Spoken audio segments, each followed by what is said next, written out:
Электроводы, помогите, что делать? На задней двери при похолодании начал скрипеть ограничитель.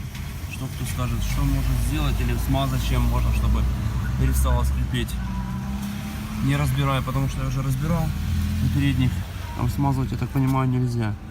А здесь что можно сделать? Вы слушайте.